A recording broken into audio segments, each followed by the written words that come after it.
Hello friends, exam hall के YouTube channel में आप सभी का स्वागत है। सो फ्रेंड्स, जितने विद्यार्थी क्लास 10th में हैं और 2024 हिंदी की तैयारी कर रहे हैं, उन सभी विद्यार्थियों के लिए ये वीडियो काफ़ी इम्पॉर्टेंट है।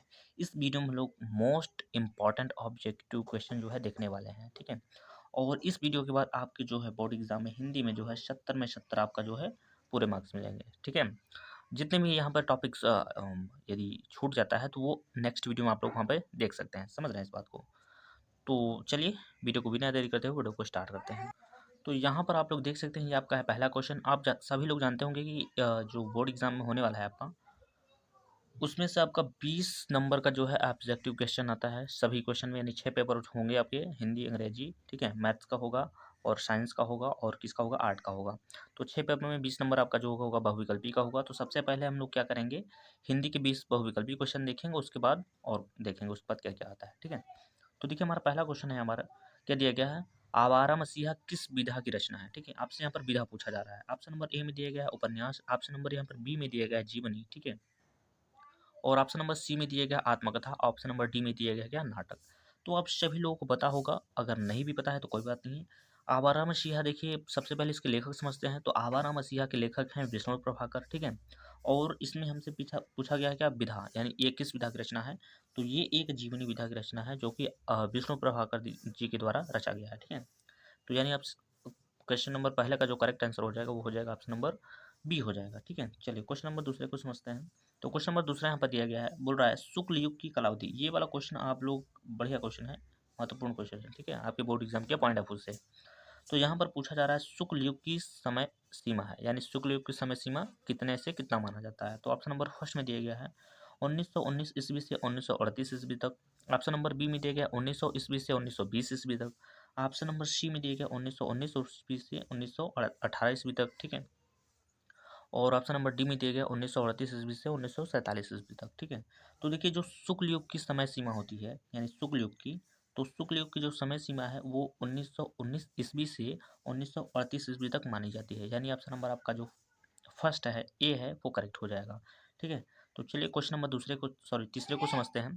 तो क्वेश्चन नंबर यहाँ पर तीसरा दिया गया है, मर्यादा पत्रिका के संपादक हैं, यानी ये मर्यादा पत्रिका के संपादक कौन है, उनका आप लोग नाम बताएं। तो यहाँ पर आपके चार ऑप्शन दिए गए हैं यहाँ पर। तो ऑप्शन नंबर फर्स्ट में दिया गया है, यानी ए में दिया गया है Jaishankar Prasad. Option number B में दिया गया महादेव वर्मा। और ऑप्शन नंबर सी में दिए गया है कौन, तो प्रेमचंद्र। और ऑप्शन नंबर डी में है क्या, शिवपूजन सहाय।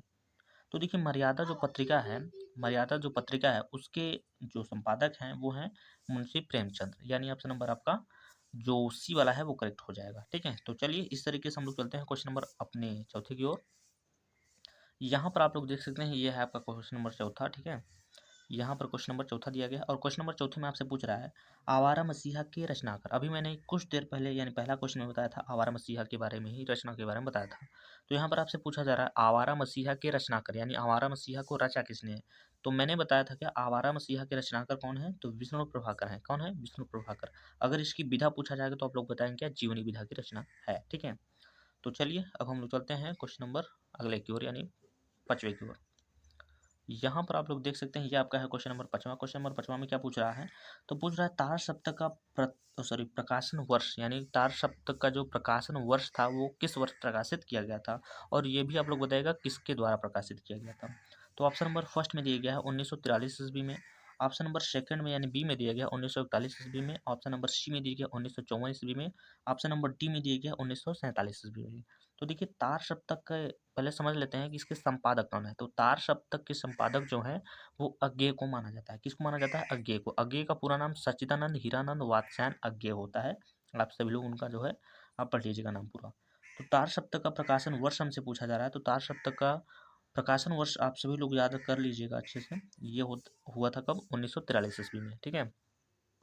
समझ रहे हैं इस बात को। तो तार शब्द का प्रकाशन आपसे वर्ष पूछा जाएगा तो आप बताएंगे 1943 ईस्वी में। यानी क्वेश्चन नंबर पाँचवे का जो करेक्ट आंसर हो जाएगा वो हो जाएगा ऑप्शन नंबर ए हो जाएगा। तो अब हम लोग चलते हैं क्वेश्चन नंबर छठवें की ओर। तो यहाँ पर आप लोग देख सकते हैं, ये आपका है क्वेश्चन नंबर छठवां। क्वेश्चन नंबर छठवां में आपसे पूछा जा रहा है कामायनी में सर्गों की संख्या होती है, ठीक है। ऑप्शन नंबर ए में दिया गया है 14, ऑप्शन नंबर बी में दिया गया है 10, ऑप्शन नंबर सी में दिया गया है 15 और ऑप्शन नंबर डी में है क्या, 18 दिया गया है, ठीक है। तो देखिए कामायनी में जो सर्गों की संख्या होती है वो कितना होती है, तो 15 होता है, नहीं 15 होती है। यानी ऑप्शन नंबर आपका जो सी है वो करेक्ट हो जाएगा। समझ रहे हैं इस बात को। चलिए क्वेश्चन नंबर 7वें को देखिएगा। यहाँ पर क्वेश्चन नंबर 7वें में आपसे पूछा जा रहा है प्रेम सागर किसकी रचना है। ये रचना काफ़ी बढ़िया रचना है, आप इस पर स्टार लगा लो। तो यहाँ पर पूछा जा रहा है प्रेम सागर किसकी रचना है। तो ऑप्शन नंबर फर्स्ट में दिया गया है Jaishankar Prasad, option number second में दिया गया है निराला। निराला यहाँ पर शॉर्ट नेम है, इनका पूरा नाम है सूर्यकांत त्रिपाठी निराला। ठीक है, क्या है नाम है, तो Suryakant Tripathi Nirala. Option number C में दिया गया है लल्लू लाल, ऑप्शन नंबर डी में क्या गुलाब राय। तो देखिए प्रेम सागर जो रचना है इसके रचनाकार हैं लल्लू लाल, यानी ऑप्शन नंबर आपका जो सी है वो करेक्ट हो जाएगा। ठीक है, चलिए क्वेश्चन नंबर 8वें को देखिए। यहाँ से क्वेश्चन नंबर 18 में क्या पूछ रहा है, अष्टछाप के कवि नहीं है। यहाँ पे नहीं है, ये वाला आप लोग ध्यान दीजिएगा, क्योंकि कई बच्चे यहाँ से गलत कर देते हैं, वो दूसरे को टिक कर देते हैं। तो यहाँ पर पूछा जा रहा है अष्टछाप के कवि नहीं है, यानी 3 होंगे, एक नहीं होंगे। ऑप्शन नंबर फर्स्ट में दिया गया है नंददास, ऑप्शन नंबर बी में दिया गया है सूरदास, ऑप्शन नंबर सी में दिया गया है छीद स्वामी, और ऑप्शन नंबर डी में दिया गया है क्या, भिखारी दास। ठीक है, तो देखिए अष्टछाप के कवि जो है नंददास भी हैं, सूरदास भी आते हैं, छीद स्वामी भी आते हैं, लेकिन भिखारी दास जो है ये आपके अष्टछाप के कवि नहीं। आप सभी लोग को पता होगा कि अष्टछाप में केवल 8 कवि होते हैं, जो कि 3 यहाँ पर दे दिए गए ऑप्शन में है, और बाकी 5 और होते हैं। ठीक है, तो चलिए चलते हैं क्वेश्चन नंबर 9 की ओर। तो यहाँ से आप लोग देख सकते हैं ये है आपका क्वेश्चन नंबर 9, और क्वेश्चन नंबर 9 में क्या बोला जा रहा है, छायावादोत्तर काल के लेखक हैं। ऑप्शन नंबर ए में दिया गया विद्यानिवास मिश्र, ऑप्शन नंबर बी में दिया गया Ramchandra Shukla, option number C में है बाबू गुलाब राय, ऑप्शन नंबर डी में क्या है रामविलास शर्मा। तो देखिए छायावादोत्तर काल के जो लेखक हैं वो हैं विद्यानिवास मिश्र। कौन है, विद्यानिवास मिश्र, यानी ऑप्शन नंबर जो ए दिए गए हैं ऑप्शन नंबर फर्स्ट में, वही आपका ऑप्शन जो है करेक्ट ऑप्शन है। ठीक है, तो चलिए चलते हैं क्वेश्चन नंबर 10वें की ओर। यहाँ से आप लोग देख सकते हैं ये आपका है क्वेश्चन नंबर 10वां। क्वेश्चन नंबर 10वां भी काफ़ी महत्वपूर्ण क्वेश्चन है, आप ये बोल सकते हैं।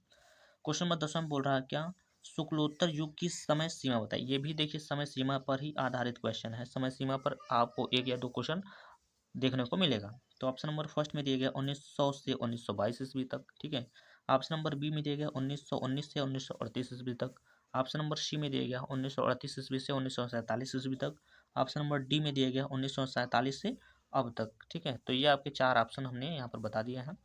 तो यहाँ पर हमसे पूछा जा रहा है शुक्लोत्तर युग। अभी मैंने बताया था शुक्ल युग की समय सीमा, तो शुक्ल युग की समय सीमा मैंने बताया था 1919 से 1938, यही बताया था ना। लेकिन यहाँ पर हमसे पूछा रहा है शुक्लोत्तर युग की, तो जो शुक्लोत्तर युग की समय सीमा है वो 1938 से 1947 ईस्वी तक मानी जाती है, यानी ऑप्शन नंबर आपका जो सी है वो करेक्ट हो जाएगा।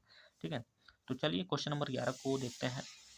यहाँ पर आप लोग देख सकते हैं ये है आपका क्वेश्चन नंबर 11। क्वेश्चन नंबर 11 में क्या बोला है, मुंशी प्रेमचंद्र का जन्म काल। देखिए यहाँ पर जन्म से रिलेटेड क्वेश्चन पूछ रहा है, यानी जन्म से, यानी ऐसा आप सोच समझ लीजिएगा कि आपके बोर्ड एग्जाम में जो है जन्म से भी क्वेश्चन पूछा जा सकता है। ठीक है, तो आपको जीवन परिचय का लोग जितने भी कवि हैं उनका जन्म और मृत्यु ये तो आप याद ही कर लो। ठीक है, तो यहाँ पर हमसे पूछ रहा है मुंशी प्रेमचंद का जो है जन्म काल कब था। ऑप्शन नंबर फर्स्ट में दिया गया है, ए में दिया गया है 1870 ईस्वी में, ऑप्शन नंबर बी में दिया गया है 1885 ईस्वी में। ठीक है, ऑप्शन नंबर सी में दिया गया 1881 ईस्वी में, और ऑप्शन नंबर डी में दिया गया क्या 1880 ईस्वी में। तो देखिए प्रेमचंद्र का जो जन्म काल है वो 1880 ईस्वी में हुआ था, आप सभी लोगों को पता होगा अगर जीवन परिचय याद होगा तो। ठीक है, तो चलिए चलते हैं क्वेश्चन नंबर 12 की ओर। यहाँ पर क्वेश्चन नंबर 12 में देखिए ये रस से क्वेश्चन आपसे यहाँ पर उठाया गया है। पूछ रहा है क्या, करुण रस का स्थायी भाव। आप सभी लोग को पता होगा, अगर नहीं पता है तो जितने भी रस है उनका सभी का जो है स्थायी भाव याद कर लीजिए। अगर आप नहीं याद कर पाते हैं तो आप कमेंट बॉक्स में बता दीजिएगा, मैं जितने भी रस होते हैं उनके रस और अस्थायी भाव दोनों साथ में बता दूंगा ताकि आप वहाँ से अच्छे से पढ़ सकते हैं। ठीक है, तो देखिए यहाँ पर करुण करुण रस का स्थायी भाव पूछ रहा है, तो ऑप्शन नंबर फर्स्ट में दिया गया है हास, और ऑप्शन नंबर सेकंड में दिया गया है जुगुप्सा। ठीक है, ऑप्शन नंबर सी में दिया गया है शोक, और ऑप्शन नंबर डी में दिया गया है क्या रति। तो देखिए करुण, करुण का मतलब क्या होता है, करुण का मतलब रोना, विलाप करना, इस तरीके से होता है। और जहाँ पे रोना और विलाप आ जाएगा तो वहाँ पर क्या होता है, शोक होता है, यानी करुण रस का जो स्थायी भाव हो जाएगा वो हो जाएगा ऑप्शन नंबर सी, यानी कि शोक पर करेक्ट आंसर हो जाएगा। ठीक है, तो चलिए चलते हैं क्वेश्चन नंबर 13 की ओर। यहाँ पर आप लोग देख सकते हैं क्वेश्चन नंबर 13 काफ़ी अच्छा क्वेश्चन है, और ये क्वेश्चन जो है तद्भव और तत्सम से पूछा गया। आप सभी लोग को पता होना चाहिए कि तद्भव और तत्सम क्या होते हैं। तत्सम उसे बोलते हैं जो संस्कृत के शब्द होते हैं, और तद्भव उसे बोलते हैं जो संस्कृत से बदल कर यानी कि हिंदी में आता है, उससे हम लोग तद्भव बोलते हैं। तो यहाँ पर लिखा है एक शब्द लिखा है अच्छी, अच्छी शब्द का यहाँ पर तद्भव शब्द पूछ रहा है। तो ऑप्शन नंबर ए में दिया गया कान, ऑप्शन नंबर बी में दिया गया दांत, और ऑप्शन नंबर सी में है आंख, ऑप्शन नंबर डी में दिया गया क्या हाथ। तो देखिए अच्छी एक संस्कृत का शब्द है, इसका हिंदी मतलब क्या होता है, तो आंख होता है, यानी ऑप्शन नंबर आपका जो सी है वो करेक्ट हो जाएगा। ठीक है, तो चलिए अब हम लोग चलते हैं क्वेश्चन नंबर 14 की ओर। तो यहाँ पर आप लोग देख सकते हैं ये आपका है क्वेश्चन नंबर 14, ठीक है। क्वेश्चन नंबर 14 भी काफ़ी बढ़िया क्वेश्चन है। ये आपका उपसर्ग से पूछा गया। हालांकि देखिए आपके बोर्ड एग्जाम में एक उपसर्ग और एक प्रत्यय, प्रत्यय उपसर्ग आप दोनों पढ़ लीजिएगा। उन दोनों में से एक एक क्वेश्चन आपको देखने को मिलेगा। जैसे कि यहाँ पर दिया गया क्या, उपदेश में कौन सा उपसर्ग है। आप सभी लोगों को सबसे पहले पता होगा, पता होना चाहिए कि उपसर्ग होता क्या है, तभी तो बता पाएंगे ना। तो उपसर्ग का मतलब ये होता है कि जो शब्द के आगे यानी प्रारंभ में जुड़ता है उसे हम लोग उपसर्ग के नाम से जानते हैं। जैसे कि मान लीजिए यहाँ पर मैं एक शब्द लिखता हूँ अनुराधा, ठीक है। क्या लिखा, अनुराधा। तो राधा एक शब्द हो गया, उसके आगे लगा है क्या, अनु। तो अनु क्या हो गया हमारा, एक उपसर्ग हो गया, ठीक है। लेकिन यहाँ पर लिखा है उपदेश, तो देश एक शब्द होता है, उसके आगे लगा हुआ है क्या, उप। तो उप ही हमारा क्या हो गया, उपसर्ग हो गया यहाँ पर। तो उप आप देखिए किस ऑप्शन में दिया गया है, आप यहाँ पे देख सकते हैं ऑप्शन नंबर आपके पहले ही ऑप्शन में है। तो आपका पहला ऑप्शन जो है सही हो जाएगा, ठीक है। समझ गए इस बात को। तो चलिए क्वेश्चन नंबर 15 को देखिएगा। यहाँ पर देखिएगा पूछ रहा है, नेत्र मानो कमल है में कौन सा अलंकार है। अलंकार से यहाँ पर क्वेश्चन पूछा जा रहा है। मैंने कई बार बताया होगा पिछली वाली वीडियो में कि जब मानो, जानो, जनु, मनु ये सब आ जाए तो वहां पर आप लोग समझ जाइए कि वहां पर उत्प्रेक्षा अलंकार होने वाला है। क्या आएगा, जब आएगा जनु आएगा या फिर जानो आएगा, मानो आएगा, मनहु आएगा, जनहु आएगा। समझ रहे हैं, तो वहां पर कौन सा अलंकार होगा, उत्प्रेक्षा अलंकार होगा। यानी कि ऑप्शन नंबर आपका जो सी है वो करेक्ट हो जाएगा, ठीक है। चलिए क्वेश्चन नंबर 16 को देखते हैं। क्वेश्चन नंबर 16 में यहाँ पे दिया गया है, सोरठा के प्रथम एवं तृतीय चरण में कितने कितने मात्राएं होती हैं। यानी कि सोरठा जो है उसमें पहले और तीसरे चरण में कितनी कितनी मात्राएं होती हैं। तो अब सभी लोग को पता होगा, जिसको परिभाषा अच्छे से याद होगा वो तो आराम से पता ले जाएगा कि सोरठा के जो प्रथम एवं तृतीय चरण में कितने कितने मात्रा, ठीक है। तो आप सभी लोगों को पता होगा कि सोरठा के प्रथम एवं तृतीय चरण में जो है कितनी कितनी मात्राएं होती हैं, तो 11-11 मात्राएं होती हैं, ठीक है। इस तरीके का आपका जो है क्वेश्चन यहाँ पर पूछने वाला है। चलिए क्वेश्चन नंबर 17 को यहाँ पर समझते हैं क्या दिया गया है। तो यहाँ पर ये दिया गया है आपका क्वेश्चन नंबर 17। क्वेश्चन नंबर 17 में दिया गया है यड़ संधि का सूत्र। यहाँ पे देखिए आपसे सूत्र पूछा किस संधि का, तो यड़ संधि का, ठीक है। और ऑप्शन ऑप्शन नंबर यहाँ पर पहले में दिया गया आद गुणा दिया गया है। ऑप्शन नंबर आपके बी में दिया गया वृद्धि रेचि दिया गया। आप नाम से थोड़ा सा रिलेट कर सकते हैं। यहाँ पे देखिए वृद्धि रेचि, यानी ये किस संधि का ये जो सूत्र होगा, तो ये वृद्धि संधि का होगा, क्योंकि यहाँ पर शुरू में ही लिख दिया गया वृद्धि, ठीक है। और ऑप्शन नंबर सी में दिया गया इको जड़च, इको जड़च। ऑप्शन नंबर डी में दिया गया, क्या दिया गया है, अक सबरडे दीर्घ, ये दिया गया है। तो हमसे पूछा है यड़ संधि का, तो आप इसमें अगर पढ़ोगे इसको तो यहाँ पर लिखा है इको यड़च। यड़ यहाँ पर दिया गया है, यड़ से आप रिलेट करके याद कर सकते हो यहाँ पर। तो यानी आपका यड़ संधि का जो सूत्र हो जाएगा वो हो जाएगा इको यड़च। ऑप्शन नंबर आपका जो सी है वो करेक्ट हो जाएगा, ठीक है। तो चलिए चलते हैं क्वेश्चन नंबर 18 की ओर। यहाँ पर आप लोग देख सकते हैं ये आपका क्वेश्चन जो है समाज से उठा गया है। समाज से भी आपका क्वेश्चन आना ही आना है, एक संधि से, समाज से, प्रत्यय से, उपसर्ग से। समझ रहे हैं ना, इन सभी से एक एक क्वेश्चन जो आपको देखने को मिलेगा यहाँ पर। तो यहाँ पर हमसे पूछा जा रहा है त्रिभुज में कौन सा समास है। तो ऑप्शन नंबर फर्स्ट में दिया गया है कर्मधारय समास, ऑप्शन नंबर सेकंड में है द्विगु समास, ऑप्शन नंबर सी में दिया गया है द्वंद्व समास, ऑप्शन नंबर डी में क्या दिया गया है अव्ययी भाव समास। तो ये हमारे चार ऑप्शन हैं। तो देखिए सबसे पहले इसको समझते हैं। तो यहाँ पर दिया गया है त्रिभुज। आपको नहीं लग रहा है यहाँ पर हमें गिनती गिना जा रहा है, त्रिभुज यानी तीन जिसके भुजाएं होती हैं अर्थात त्रिभुज, ठीक है। तो जब भी कभी कोई भी समास हो उसमें हमें पढ़ने पर ऐसा लगे पहला पहला पद जो है गिनती गिना है या फिर संख्यावाचक हो, तो वहां पर एक ही समास होता है। और वो कौन सा होता है, तो वहां पर होता है द्विगु समास। जैसे कि यहाँ पर त्रिभुज हो गया, मान लीजिए आपसे यहाँ पर बोला गया क्या, चौराहा। बोला गया बताओ भाई चौराहा में कौन सा समास है। तो चौ का मतलब हो जाएगा चार, जहाँ पे चार रास्ते होते हैं भाई, चार राहों का समूह, ठीक है। तो जब भी पहला शब्द जो है संख्यावाचक हो या फिर गिनती गिनाने वाला हो, तो आप वहाँ पे कौन सा समास लगाएंगे, द्विगु समास, ठीक है। चलिए चलिए अब हम लोग चलते हैं यहाँ पर क्वेश्चन नंबर 19 को देखते हैं। और क्वेश्चन नंबर 19 में क्या दिया गया है। तो क्वेश्चन नंबर 19 में दिया गया है घोड़ा शब्द के पर्यायवाची है, यानी घोड़ा शब्द की पर्यायवाची क्या है। ऑप्शन नंबर ए में दिया गया औ कोई पर्यायवाची नहीं होता है। ऑप्शन नंबर बी में है तुरंग, ठीक है। ऑप्शन नंबर सी में है पताका, और ऑप्शन नंबर डी में क्या दिया गया है, सुधा। तो देखिए तुरंग जो होता है घोड़े का पर्यायवाची जो हमसे यहाँ पर पूछा गया है। और यहाँ पर जो ये पताखा होता है ये पतंग का पर्यायवाची होता है, आपको पता भी होना चाहिए। और यहाँ पर दिया गया ऑप्शन नंबर डी में सुधा दिया गया। सुधा जो होता है अमृत का जो पर्यायवाची होता है वो सुधा होता है, अमीय होता है, ठीक है। तो हमसे क्या पूछा था घोड़ा का पर्यायवाची, तो घोड़े का पर्यायवाची क्या होता है, तुरंग होता है। तुरंग होता है, अश्व होता है, ठीक है, ये सब होता है, बाजी होता है। तो चलिए अब हम लोग चलते हैं क्वेश्चन नंबर 20 की ओर। और ये आपके बहुविकल्पी का लास्ट क्वेश्चन है, क्योंकि 20 ही क्वेश्चन आपके बोर्ड एग्जाम में आने हैं। तो हम लोग 20-20 का जो है प्रैक्टिस सेट यहाँ पर करने वाले हैं, ठीक है। तो यहाँ पर हमसे बोला जा रहा है कि हिंदी का प्रथम मौलिक उपन्यास। इस वाले क्वेश्चन को मैंने कई वीडियो में लिया है, आप पिछले वाले वीडियो में हिंदी के जितने भी वीडियो डाल डाल रखे हैं इसको हमने वहाँ पर लिया है, क्योंकि ये महत्वपूर्ण रचना है भाई। ठीक है, तो यहाँ पर पूछा जा रहा है हिंदी का प्रथम मौलिक उपन्यास है कौन सा। ऑप्शन नंबर ए में है परीक्षा गुरु, ऑप्शन नंबर बी में दिया गया तितली, ऑप्शन नंबर सी में है क्या निर्मला, ऑप्शन नंबर डी में है क्या पंचपात्र। तो देखिए सबसे पहले इस यहाँ पर ये बना लेते हैं। तो प्रथम मौलिक जो उपन्यास है हमारा वो है परीक्षा गुरु। ठीक है, कौन है परीक्षा गुरु। अगर इसके आपसे लेखक पूछ लिया गया सर ये बताइए थोड़ा सा, ये तो हमें पता चल गया कि प्रथम मौलिक उपन्यास हमारा परीक्षा गुरु, लेकिन इसके लेखक कौन है ये भी तो पता होना चाहिए ना। तो इसके लेखक हैं लाला श्रीनिवास दास, अच्छे से याद रखिएगा लाला श्रीनिवास दास। रचना है इनकी परीक्षा गुरु, और ये महत्वपूर्ण रचना है भाई। प्रथम मौलिक उपन्यास से कैसी रचना है, तो प्रथम मौलिक उपन्यास। विधा भी यहाँ से आपको पता चलेगा कि उपन्यास विधा की रचना है। ठीक है, तो चलिए इसके बाद हम लोग थोड़ा सा और क्वेश्चंस देख रहे हैं। तो अगला हमारा जो टॉपिक है, यहाँ पर टॉपिक मैंने यहाँ पर श्लोक से लिया है, हालांकि इसको मैंने एक्सप्लेन नहीं किया है, केवल बताया है यहाँ पर। तो अगला हमारा जो टॉपिक है वो हमारा पूछा गया, यहाँ पर हमने लिखा है महत्वपूर्ण श्लोक। यानी आपके बोर्ड एग्जाम में जो है एक श्लोक आता है जो कि 4 या फिर 6 नंबर के आते हैं यहाँ पर। ठीक, तो यहाँ पर इस इतने नंबर के आपको वहाँ पर देखने को मिलेगा। वहाँ पर आपको देखिए क्या है, संदर्भ लिखना पड़ता है और उसका जो है अनुवाद लिखना पड़ता है। इतना आप कर देंगे तो आपका जो है 6 नंबर 4 नंबर जो भी मिलता है फिक्स हो जाएगा। ठीक है, तो श्लोक में अब आप लोग लगता होगा कि भाई श्लोक पढ़ें तो कौन सा पढ़ें, कौन सा एग्जाम में आएगा, कौन सा एग्जाम के लायक होगा, कौन सा जो है हम पढ़ें और वो एग्जाम में आ जाए। तो मैंने यहाँ पर 3 श्लोक लिए हैं फिलहाल इस वीडियो में। बाकी अदर वीडियो में आपको इसके बाद जितने भी वीडियो मिलेंगे वहाँ पे मैं इनका जो है एक्सप्लेनेशन भी दूंगा, इसका संदर्भ भी बताऊंगा और इसका अनुवाद भी बताऊंगा। ठीक है, इन सभी का।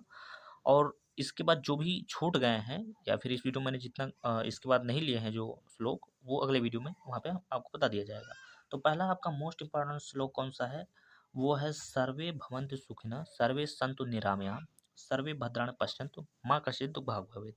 तो ये एक बहुत ज़्यादा महत्वपूर्ण श्लोक है आपके बोर्ड एग्जाम 2024 के अनुसार। ठीक है, तो आई होप आप सभी लोग इस वाले श्लोक को पढ़ेंगे अच्छे से और उसका अनुवाद भी पढ़ेंगे। ठीक है, तो इतना आप पढ़ लीजिएगा। दूसरा जो आपका महत्वपूर्ण श्लोक है वो है मानम हित्वा प्रियो भवति।